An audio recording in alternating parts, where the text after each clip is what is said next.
আসসালামু আলাইকুম সুপ্রিয় দর্শক, কেমন আছেন সবাই? আশা করছি সকলেই ভালো আছেন। আজকের ভিডিওতে আপনাদের ইরাক সম্পর্কিত কিছু গুরুত্বপূর্ণ তথ্য আমি আপনাদেরকে দেব। বেশ কিছু ভাই কমেন্ট করেছেন, বিভিন্ন বিষয় সম্পর্কে আমাদের কাছে জানতে চেয়েছেন। আমরা আপনাদের কমেন্টগুলো নিয়ে কিছু কথা বলার চেষ্টা করব এবং আমরা একটি ইরাক প্রবাসী ভাইয়ের ভিডিও আপনাদেরকে দেখাবো। অনেকেই বলেন ভাই ইরাকের বর্তমান পরিস্থিতি কি, ইরাকে আদৌ আকামা হয় কিনা বা বাংলাদেশিরা আসলে আকামা করে কিনা বা কেমন খরচ হয়, এই বিষয়ে কিন্তু আমরা প্রতিনিয়ত ভিডিও দেওয়ার পরেও অনেকেই জিজ্ঞাসা করে। আজকে সরাসরি একজন ইরাক প্রবাসী ভাইয়ের মূলত কথা আপনাদেরকে আমি সরাসরি দেখাবো, তাহলে কিন্তু বুঝতে পারবেন বর্তমান সময়ে ইরাকের কি পরিস্থিতি এবং ইরাকের বিষয় সেগুলো কি। তার আগে বেশ কিছু ভাই কমেন্ট করেছেন, সেগুলো আমি পড়ে নিই এবং উত্তরগুলো দিয়ে নিই, তারপরে কিন্তু ভিডিওটি আপনাদের দেখাচ্ছি। ফার্স্ট অফ অল এক ভাই কমেন্ট করেছেন, তিনি লিখেছেন অবৈধভাবে গিয়ে কি আকামা করা যায়। দেখেন বর্তমান সময়ে বাংলাদেশ থেকে কিন্তু অনেকেই দেখা যাচ্ছে যে আপনার নেপাল হয়ে বা দেখা যাচ্ছে শ্রীলঙ্কা হয়ে অনেকেই কিন্তু আপনার অবৈধ রুট দিয়ে ইরাকে যেয়ে থাকে। তো অবৈধভাবে কি আসলে সেখানে গিয়ে আকামা করা যায়? আমি যদি বলি যে হ্যাঁ যায়, তো অবশ্যই কিন্তু বলতে হবে ভাই এটা যায় কখন। তখনই আপনার আকামা করতে পারবে যখন সরকার অবৈধদের বৈধকরণ করবে। সবসময় কিন্তু করা যায় না, আপনি সবসময় গেলেই যে সেখানে আকামা করতে পারবেন ব্যাপারটা কিন্তু তা না। অবৈধদের সুযোগ যখন দিবে তখন কিন্তু আপনি করতে পারবেন, ঠিক আছে? গত বছরে এই বছরে সুযোগ দিয়েছিল, অনেকেই করেছে, অনেকে কিন্তু করেনি। এরপরে এক ভাই কমেন্ট করেছে, লিখেছে ভাই পেপসি কোম্পানিতে গেলে কি আকামা করে দিবে? দালাল বলছে প্রতি বছরে আকামা করে দিবে।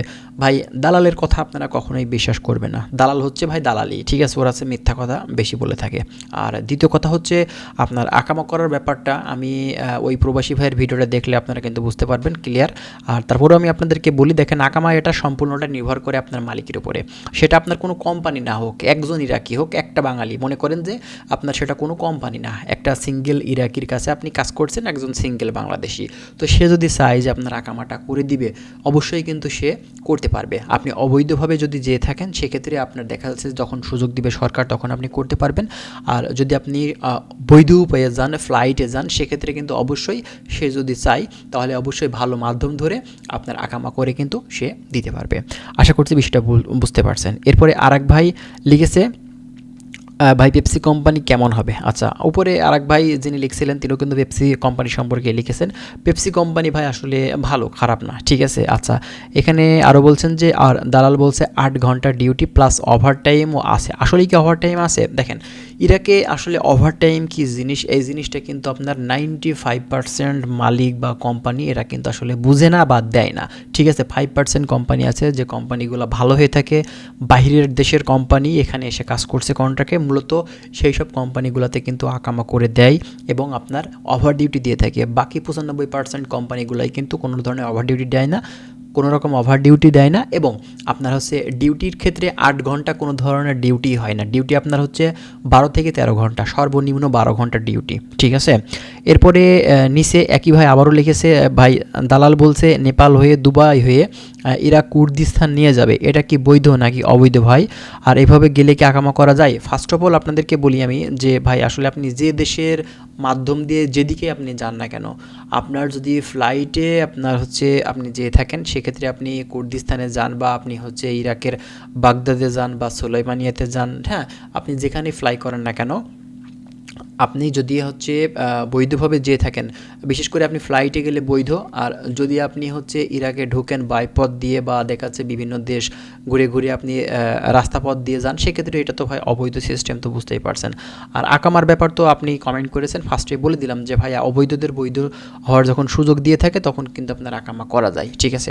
আচ্ছা, এখন হচ্ছে আপনার একটি ভাইয়ের ভিডিও আমি আপনাদেরকে দেখাই। মূলত উনি 9 বছর ধরে ইরাকে অবস্থান করেছিল, বর্তমানে তিনি বাংলাদেশে একবারে চলে আসছে। এবং ওনার কথার ভিতরে একটা ভুল আছে, সেটা হচ্ছে উনি বলেছে উনি ফ্রি ভিসাতে ছিল।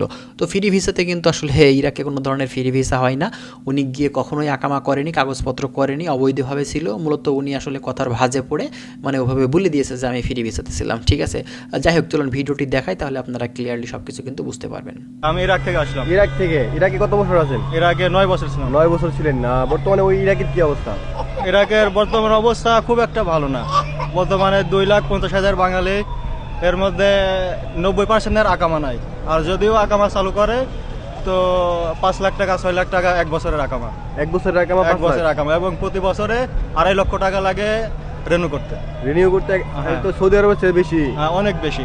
কিন্তু এখানে আমাদের এম্বাসি থেকে কথা বলার মতো সেরকম কোনো লোক নেই যে কেউ যায় এরাকে অধিদপ্তরে বা মন্ত্রণালয়ে কথা বলবে, আমাদের জন্য কিছু করবে, এরকম কোনো সুযোগ সুবিধা আমরা পাইনি, এরকম কাউকে পাইনি। আপনি কি ছুটিতে আসছেন? না, আমি একবারে চলে আসছি। একবারে চলে আসছেন? আপনি ফ্রি ভিসাতে আসলেন? হ্যাঁ, ফিরে এসে ওকে, টাকা বেশি লাগে, ইনকাম কম, এর জন্য আর কি চলে আসছেন? ইনকাম খুব একটা কম বা খুব একটা বেশি না, মিডিয়াম আছে, তবে নিরাপত্তা একটু কম। ওকে, পুলিশের ঝামেলা সব সময়। এই সময় ইরাকে যাওয়া ঠিক হবে কিনা?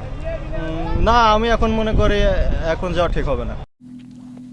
তো আপনারা কিন্তু ভিডিওটি দেখে বুঝতে পারছেন যে আসলেই বাংলাদেশ থেকে যারা ইরাকে যায় সেখানে কাগজপত্র করতে পারে কিনা বা কত টাকা খরচ হয়ে থাকে। আমার কথা আপনি বিশ্বাস নাই করলেন, কিন্তু উনি বাংলাদেশে রিসেন্টলি কিন্তু আসছে, ঠিক আছে, এবং 9 বছর ধরে সেখানে আছে। তাহলে আপনি কি বুঝলেন? তবে ওনার কথার ভিতরে একটা ভুল আছে, সেটা হচ্ছে উনি বলেছে যে ফ্রি ভিসাতে উনি ছিল বা ফ্রি ভিসা থেকেছে 9 বছর। এটা সম্পূর্ণটাই মানে মূলত ভুল কথা বা কথার ধরনে উনি আসলে কথাটা এমনভাবে বলে ফেলেছে। কিন্তু ব্যাপার হচ্ছে ফ্রি ভিসা বলতে কোনো ধরনের ভিসা হয় না। আর বুঝতেই পারছেন আকামা করতে কত টাকা খরচ এবং রিনিউ খরচ কত। তো সেক্ষেত্রে উনি তো ভাই এত টাকা খরচ করে সেখানে তো কখনোই আকামা করেনি বা আপনার রিনিউ খরচও করেনি, ঠিক আছে। তো এটাই হচ্ছে মূলত কথা। তো যাই হোক, আমরা ইরাক সম্পর্কিত আরও অনেক ধরনের গুরুত্বপূর্ণ তথ্যগুলো আপনাদের মাঝে আমরা প্রতিনিয়ত দেওয়ার চেষ্টা করব। আপনারা কী বিষয়ে জানতে চাচ্ছেন সেটা কমেন্ট করবেন, আমরা চেষ্টা করব সেই সব বিষয়গুলো নিয়েও কথা বলার। ভালো থাকবেন সবাই। আজকের ভিডিওটি আমরা এখানে শেষ করছি। আল্লাহ হাফেজ।